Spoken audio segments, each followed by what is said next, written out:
प्रिय विद्यार्थियों, आज हम 10वीं कक्षा का हिंदी विषय के गद्य भाग का दूसरा पाठ तुलसीदास, जिसको हम पहले की वीडियोज में 6 चौपाइयाँ पढ़ चुके हैं। आज 7, 8, 9 और 10 यानी 3 चौपाइयाँ हैं, एक दोहा है। उसके अर्थ को समझेंगे और उसके बारे में जानेंगे। चूँकि हम ये पहले जान चुके हैं कि परशुराम जी के गुरु का धनुष यानी शिव का धनुष भगवान श्री राम ने प्रत्यंचा चढ़ाई और टूट गया। उससे क्रोधित होकर के परशुराम जी जनक जी के दरबार में आते हैं। वहाँ लक्ष्मण और परशुराम जी में संवाद होता है। बीच में राम भी बोलते हैं। वो सारा जो संवाद है इन चौपाइयों में लिखा हुआ है।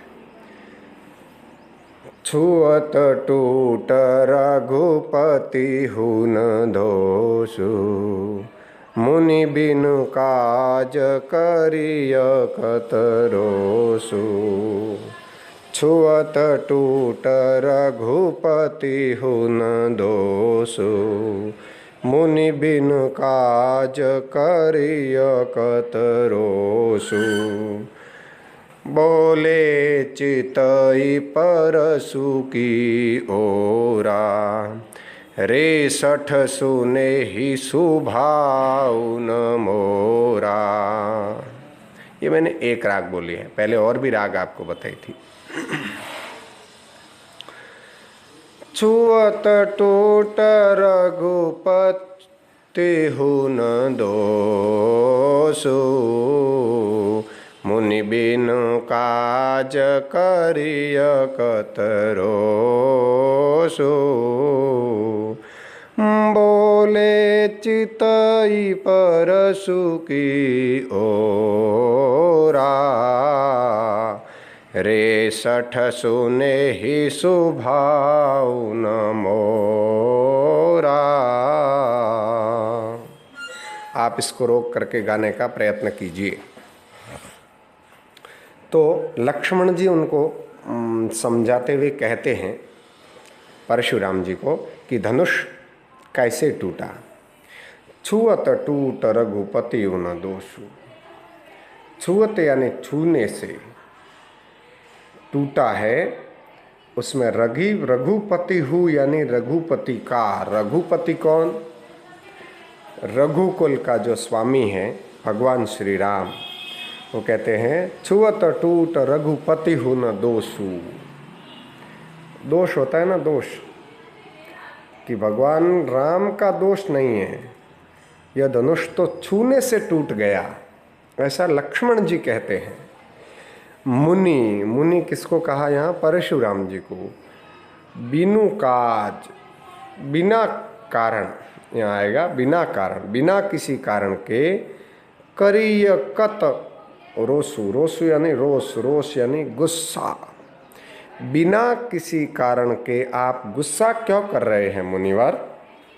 यह तो रघुपति ने छुआ और धनुष टूट गया। बोले चितई परसु की ओरा, रे सठ सुने सुभाहु न मोरा।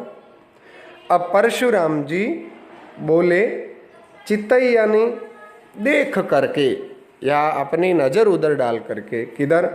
परशु की ओर। अपना जो फरसा है, शस्त्र था, उस परशु की ओर देख करके परशुराम जी बोले। चितई यानी देख करके, नज़र दौड़ा करके उधर। हमने पहले पढ़ा था पहले पाठ में चितवनी। वो चितवनी भी यानी नज़रों में, नज़रों से। तो ऐसे ही बोले चितई परसु की ओरा। परशुराम जी परशु की तरफ, जो उनके पास एक शस्त्र था कुल्हाड़ी जैसा दिखता है, उसकी ओर देख करके बोले। क्या बोले? रे सठ, अरे मूर्ख। सठ यानी मूर्ख। सुने ही स्वभाव न मोरा। स्वभाव यानी स्वभाव। तूने मेरा स्वभाव नहीं सुना। मोरा यानी मेरा। इस प्रकार की बात परशुराम जी पुनः लक्ष्मण को डांटते हुए कहते हैं, मूर्ख कहते हैं, अरे मूर्ख तू मेरा स्वभाव नहीं जानता, शस्त्र की ओर हाथ डालते हुए। अब इसका अर्थ है, आप वीडियो को रोक करके इस अर्थ को और समझिएगा। अगली चौपाई है 8वीं। बालक बोले बधाओ नहीं तो ही, केवल मुनि जड़ जानहि मोही। बाल ब्रह्मचारी अति कोही, विश्व विदित क्षत्रिय कुलद्रोही। अब परशुराम जी कहते हैं कि बालक बोली बधाऊं नहीं तो ही, तू बालक है ऐसा जान करके बधाऊं यानी वध करना, नहीं तो ही यानी तुझे, किसको कहा, लक्ष्मण को कहा कि तुझे मैं बालक जान करके मार नहीं रहा हूं, बधाऊं या नहीं यानी तेरा वध नहीं कर रहा हूं, और तू केवल मुनि जड़ यानी मुझे केवल तपस्या करने वाला मुनि, जा नहीं मोही, मोही यानी मुझे, क्या मुझे केवल तपस्या करने वाला ऋषि मुनि ही जान रखा है?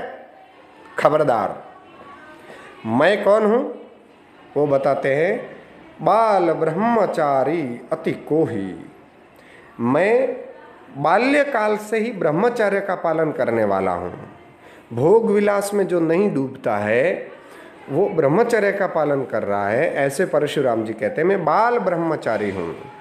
अति कोही, कोही यानी क्रोधी, अति विशेषण है, अत्यधिक क्रोधी हूँ मैं, मेरा स्वभाव क्रोधी है। और यह बात मैं अकेला नहीं कह रहा, विश्व विदित, विश्व यानी विश्व, विदित यानी विद है, विद यानी जानना, विदित यानी जानता है। क्षत्रिय कुल, क्षत्रिय में वो क्ष वो है, ये क्षत्रिय कुल का मैं द्रोही हूँ। हम सब जानते हैं कि कई बार उन्होंने धरती को क्षत्रियों से विहीन कर दिया, ठीक है। क्षत्रियों में घमंड आया तो परशुराम जी के रूप में भगवान ने आकर के उनके घमंड को चूर चूर किया। जब परशुराम जी में ही घमंड आ गया तो पुनः क्षत्रियों से संवाद हो रहा है। अब आगे की प्रक्रिया को आप समझिए। अब इसमें बालक बोली ब ब ब, तो यह अनुप्रास अलंकार है। अनुप्रास अलंकार में एक ही अक्षर की बार बार आवृत्ति होती है। बाल ब्रह्मचारी, ठीक है ना, इस प्रकार के शब्द है। विश्व विदित, इस पूरे में पर्याप्त ब ब शब्द अक्षर आया है। शब्द की आवृत्ति बोल गया था मैं, शब्द नहीं अक्षर की आवृत्ति होती है अनुप्रास अलंकार में। अब आगे ये अभावार्थ लिखा हुआ है, इसको आप वीडियो रोक करके समझिए।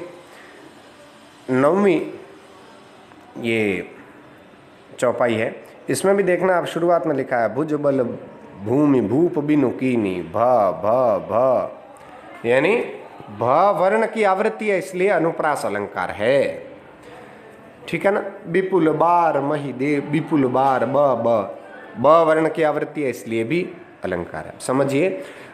अब यहाँ परशुराम जी कहते हैं भुज बल यानी भुजा के बल से, पौनी के ऊपर का जो भाग है ना भुजा, भुजा के बल से भूमि को, भूप यानी ये भूप में भू शब्द भूमि है, प यानी पालन करने वाला, भूप यानी भूमि का पालन करने वाला, कौन? राजा। भुज बल भूमि भूप बिनु कीनी, मैंने मेरी भुजाओं के बल पर भूमि यानी धरती को राजाओं से वीन कर दिया, सारे राजाओं को मार दिया मैंने, उनका घमंड चूर चूर कर दिया। मैं वो परशुराम हूँ, ये चेतावनी देते हुए अपने बल को बताते हैं। विपुल बार, विपुल यानी विपुल का अर्थ होता है बहुत ज्यादा, विपुल बार यानी ज्यादा बार, अधिक बार। मही, मही मही किसको कहते हैं? मही कहते हैं धरती को, मही यानी धरती। विपुल बार मही देवन दीनी, देवन यानी ब्राह्मणों को दी मैंने, बहुत बार क्षत्रियों से मुक्त करा करके धरती को ब्राह्मणों को दान कर दिया, मैं वो परशुराम हूं। सहस बाहु भुज छेद निहारा, ओ हो। ये सहस बाहु कौन है? ये सहस्र बाहु करके यानी जिसके 1000 भुजाएं थी, ऐसा क्षत्रिय राजा था और उनकी परशुराम जी से दुश्मनी थी। तो परशुराम जी ने अपने भुजा के बल से और अपनी शस्त्र विद्या का प्रयोग करके सहस्त्रबाहु की हजारों भुजाएं छेद दी, घमंड उसका चूर चूर कर दिया और उसका वध कर दिया। सहस्रबाहु भुज छेद निहारा। परशुराम जी स्वयं की बड़ाई कर रहे हैं, देखिए कि मैंने सहस्त्रबाहु की हजारों भुजाएं छेद निहारा, यानी जैसे छेद करके काट करके अलग कर दिया। परशु बिलोकु महीप कुमारा। परशु यानी वो शस्त्र के लिए कहते हैं, परशु यानी उनका जो फरसा है कुल्हाड़ी जैसा, उस शस्त्र को बिलोकु यानी देखो, महीप कुमारा। अब यह समझना, मही शब्द का अर्थ है धरती, प आया ना मही प, मही यानी धरती, प यानी पालन करने वाला, धरती का पालन करने वाला। महीप का अर्थ क्या हुआ? महीप का अर्थ हुआ राजा। कुमारा यानी कुमार, राजा का बेटा। महीप कुमारा यानी राजकुमार। हे राजकुमार, ये मेरे परशु को देख, इसने ये सब कुछ किया है, ऐसा इस चौपाई में कहते हैं। इस चौपाई का अर्थ यहाँ लिखा है, वीडियो रोक करके देखिए। और अगला जो दुआ है, मातु पितहि जनि सोच बस, करसी महिष किशोर, गर्भन के अर्भक दलन परशु मोर अति घोर। हे बालक, हे राजकुमार, अपने माता पिता को सोच बस करसी यानी चिंता में मत डाल, अपने माता पिता को चिंता में मत डाल। कैसे पढ़ेंगे कि तू ज़्यादा बोलेगा मैं तेरा वध कर दूंगा, कुछ भी अनहोनी हो गई तो तेरे माता पिता चिंता में पड़ेंगे। इसलिए चेतावनी देते हैं कि हे महिष किशोर, ये महिष यानी मही यानी धरती, ईश यानी ईश्वर, महिष ईश यानी ईश्वर। तो धरती के ईश्वर, धरती के जो ईश्वर यानी स्वामी, राजा, राजा का कुमार, राजकुमार। हे राजकुमार, माता पिता को सोच में मत डाल। गर्भन के अर्भक दलन, गर्भन यानी गर्भवती स्त्रियों के, अर्भक यानी गर्भस्थ जो छोटा शिशु होता है, गर्भ में होता है, उसके लिए अर्भक है भ्रूण। गर्भन के अर्भक दलन, वो जो गर्भस्थ जो क्षत्राणियाँ हैं उनके गर्भ में स्थित वो शिशु है ना, वो भी गिर जाता है, गर्भ गिर जाते हैं। दलने वाला है, नष्ट करने वाला है। दलन यानी नष्ट करने वाला है। कौन? यह मेरा परशु।